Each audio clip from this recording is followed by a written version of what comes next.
मैं Rajinikanth Soni R K Soni classes पर आपका हार्दिक स्वागत करता हूं।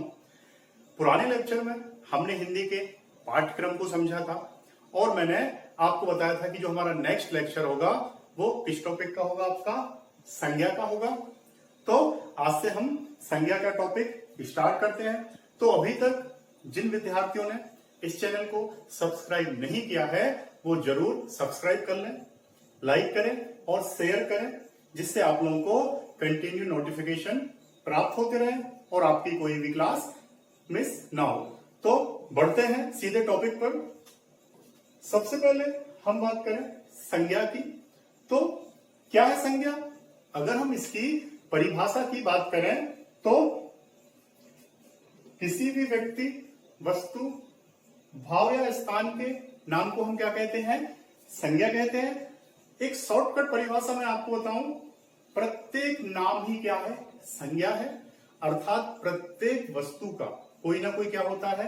नाम होता है, जिसे हम क्या कहते हैं? संज्ञा कहते हैं। अर्थात नाम को ही हम क्या कहते हैं? संज्ञा कहते हैं। तो बिना नाम के कोई भी वस्तु नहीं होती है और हर वो वस्तु जिसका नाम होता है उसे हम क्या कहते हैं? संज्ञा कहते हैं। तो ये तो हो गई परिभाषा। अब अगर वस्तु का नाम नहीं होगा तो उसकी कोई पहचान नहीं होगी, इसलिए संज्ञा बहुत जरूरी है। हर वस्तु का नाम जरूरी है। अब अगर हम बात करें इसके भेद की, संज्ञा के भेद की बात करें तो कितने भेद हैं इसके?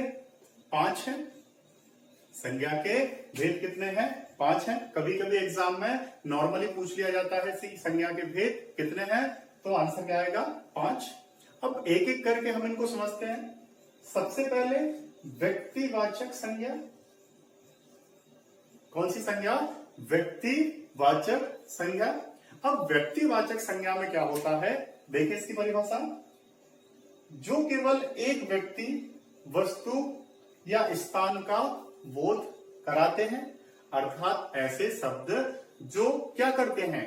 एक पर्टिकुलर वस्तु, स्थान का बोध कराते हैं, उसे हम क्या कहते हैं? व्यक्तिवाचक संज्ञा।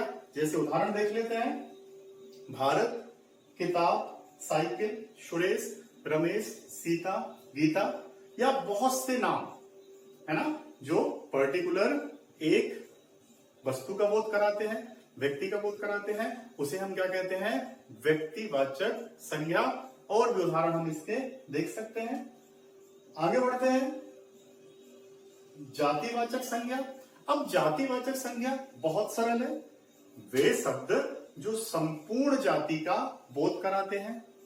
फिर से सुने, वे शब्द जो संपूर्ण जाति का बोध कराते हैं उसे हम क्या कहते हैं? जातिवाचक संज्ञा। जैसे उदाहरण नदी, पर्वत, स्कूल, आदमी। अब ये किसके उदाहरण है? जातिवाचक संज्ञा के उदाहरण है। और भी हम बहुत सारे उदाहरण बोल सकते हैं। तो जातिवाचक संज्ञा मतलब क्या? संपूर्ण जाति का बोध कराना। अब अगला प्रकार देखते हैं, भाववाचक संज्ञा।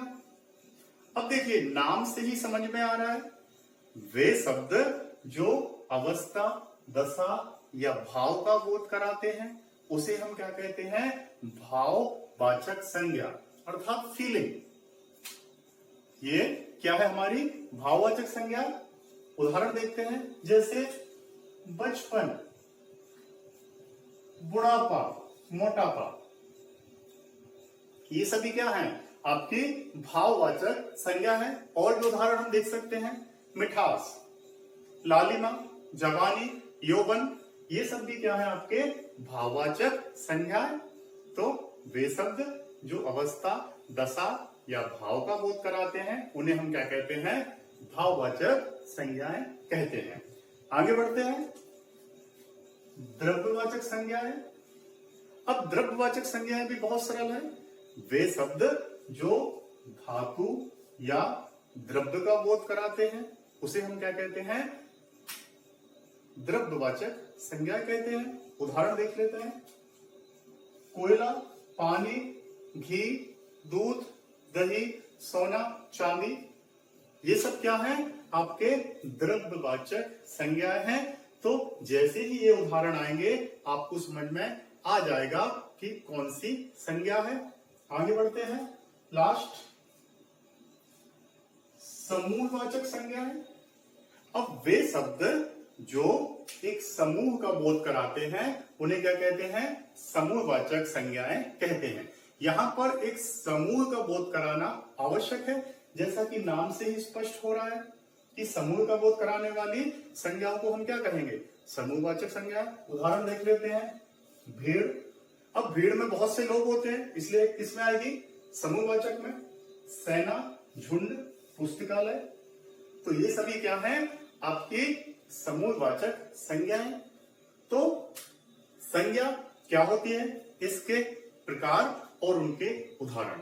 अब एग्जाम में आपसे कभी कभी पूछ लिया जाता है कि कौन सी संज्ञा कौन सी है, कौन से प्रकार की है।